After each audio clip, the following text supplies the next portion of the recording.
नमस्कार दोस्तों, स्वागत है आपका अपने चैनल पीबी मेहरा में। आज हम बात करेंगे मुंशी प्रेमचंद की लिखी कहानी शूद्रा की। तो चलिए शुरू करते हैं। भारत के एक सुदूर गांव रामपुर की यह कहानी जातिवाद और सामाजिक भेदभाव के जंजाल को दिखाती है। यहाँ छुआछूत की जड़ें इतनी गहरी थीं कि दलितों को गांव के कुएं तक जाने की इजाजत नहीं थी। ऊंची जाति के लोग उन्हें सिर्फ श्रमिकों और नौकरों की तरह देखते थे। इस गांव में रहने वाली जमुना, एक गरीब दलित विधवा, इन सामाजिक बेड़ियों को तोड़ने के लिए संघर्ष करती है। उसकी यह लड़ाई सिर्फ पाने के लिए नहीं, बल्कि समानता और सम्मान के लिए थी। रामपुर गांव दो भागों में बंटा था।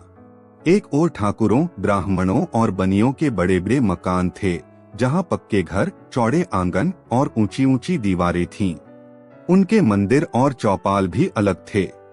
गांव के चौपाल पर हर शाम पंचायत बैठती थी, जहां केवल ऊंची जाति के लोग ही निर्णय लेते थे। दूसरी ओर गांव के बाहरी हिस्से में एक गंदी बस्ती थी, जहां दलितों की छोटी छोटी झोपड़ियां थीं। ये झोपड़ियां कच्ची मिट्टी की थीं, जहां बरसात में छतें टपकती थीं और गर्मियों में मिट्टी तपकर आग बन जाती थी। गांव में केवल दो कुएं थे, ठाकुरों का कुआं और ब्राह्मणों का कुआं।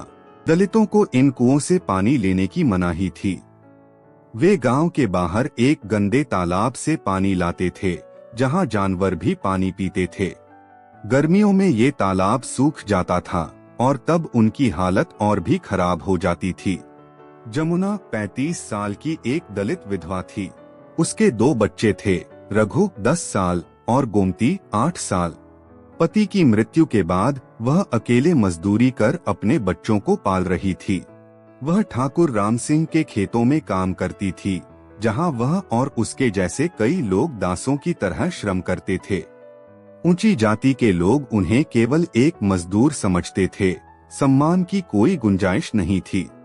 जमुना ने कई बार सोचा था कि वह अपने बच्चों को पढ़ाएगी और उन्हें इस जिल्लत भरी जिंदगी से दूर ले जाएगी, लेकिन गरीबी और जातिवाद की जंजीरें उसे बांधकर रखती थीं। गर्मियों की दोपहर थी, सूरज आग बरसा रहा था। जमुना और अन्य मजदूरों को ठाकुर के खेत में काम करते हुए कई घंटे हो चुके थे। जमुना को तेज प्यास लगी। उसने खेत में रखे मिट्टी के घड़े की ओर हाथ बढ़ाया, लेकिन तभी ठाकुर राम सिंह गरज उठा और कहा, रुक, पानी के घड़े को हाथ मत लगाना कुंजरी, यह हमारे पीने का पानी है। यह सुनकर जमुना ने अपने हाथ पीछे खींच ली, लेकिन उसका मन क्रोध से जल रहा था। तभी पास खड़ी एक ब्राह्मणिन ने व्यंग्य किया, इन नीच जात वालों को अब हमारे साथ बराबरी चाहिए। जमुना चुप रही, लेकिन उसके मन में एक सवाल उठने लगा, क्या प्यास की भी कोई जात होती है? उस दिन शाम को जब जमुना घर पहुंची, तो उसकी बेटी गोमती ने प्यास से रोते हुए कहा, माँ, बहुत प्यास लगी है, लेकिन तालाब का पानी बहुत गंदा है, उससे बदबू आ रही है। जमुना का दिल तड़प उठा। उसने सोचा, क्या मेरी बेटी को एक घूंट साफ पानी भी नहीं मिलेगा? रात के अंधेरे में जब गांव के लोग सो रहे थे, जमुना छिपकर ठाकुर के कुएं की ओर बढ़ी। उसकी आंखों में डर था, लेकिन दिल में हिम्मत थी। वह जल्दी से घड़ा कुएं में डालकर पानी भरने लगी। तभी गांव का एक पंडित चिल्लाया, अरे, इस नीच लड़की ने कुएं को अपवित्र कर दिया। पंडित की आवाज सुनकर गांव के लोग इकट्ठे हो गए। तभी ठाकुर गुस्से से चिल्लाया, इस हरिजन की लड़की ने कुएं को छू लिया, अब यह कुआं अशुद्ध हो गया। इसे फिर से शुद्ध करने के लिए हवन कराना पड़ेगा। पूरे गांव में शोर मच गया। इसके बाद गांव में पंचायत बैठी और फैसला सुनाया, अगर कोई दलित फिर से कुएं के पास गया तो उसे गांव से निकाल दिया जाएगा। पंचायत का फैसला सुनकर उस रात जमुना सो नहीं पाई। उसने सोचा, अब और अपमान सहन नहीं करूंगी, अपने लिए एक कुआं खुदवाऊंगी। अगली सुबह उसने गांव के सभी दलितों को इकट्ठा किया और कहा, हम कब तक दूसरों की दया पर जिएंगे, हमें खुद के लिए कुआं खोदना होगा। जमुना की बात सुनकर सभी लोग पहले तो डर गए, लेकिन फिर एक बुजुर्ग ने कहा, जमुना सही कह रही है, अगर हम खुद का कुआं खोद लें तो हमें किसी के सामने हाथ फैलाने की जरूरत नहीं पड़ेगी। अगले ही दिन गांव के बाहर दलितों ने एक परती जमीन पर कुआं खोदना शुरू किया। जमुना खुद मिट्टी हटाती, पत्थर निकालती और बाकी लोगों को हिम्मत देती। लेकिन जब ठाकुर के लोगों ने यह देखा तो उन्हें बर्दाश्त नहीं हुआ और मन ही मन यह सोचने लगे कि अगर ये शूद्र कुआं खोदेंगे तो हमारी सत्ता तो पूरी तरह से खत्म हो जाएगी। जब ठाकुर को यह बात पता चली तो ठाकुर ने अपने आदमियों से कुएं की खुदाई रोकने को कहा। रात के अंधेरे में ठाकुर के गुंडे कुएं की खुदाई रोकने चले गए। उन्होंने गड्ढे में मिट्टी भरनी शुरू की, लेकिन तभी जमुना और उसके साथी वहां आ पहुंचे।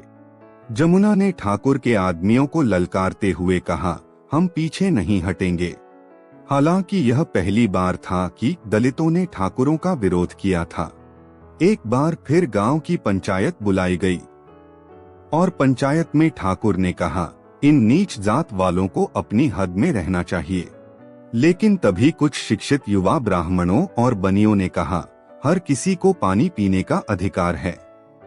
जमुना और उसके लोगों ने अपना कुआं खुदवाया तो इसमें गलत क्या है। गांव के कई लोग अब ठाकुर के खिलाफ खड़े होने लगे। आखिरकार पंचायत ने निर्णय लिया और कहा, अब से गांव के सभी कुएं सबके लिए खुले रहेंगे। आखिरकार जमुना की मेहनत रंग लाई। अब गांव में हर किसी को बराबरी का अधिकार मिलने लगा। साथ ही गांव के कई दलित अब शिक्षा और सम्मान की ओर भी बढ़ने लगे। अंत में जमुना ने कहा, यह सिर्फ पानी नहीं, यह हमारी जीत है। अगर हिम्मत हो तो बदलाव संभव है।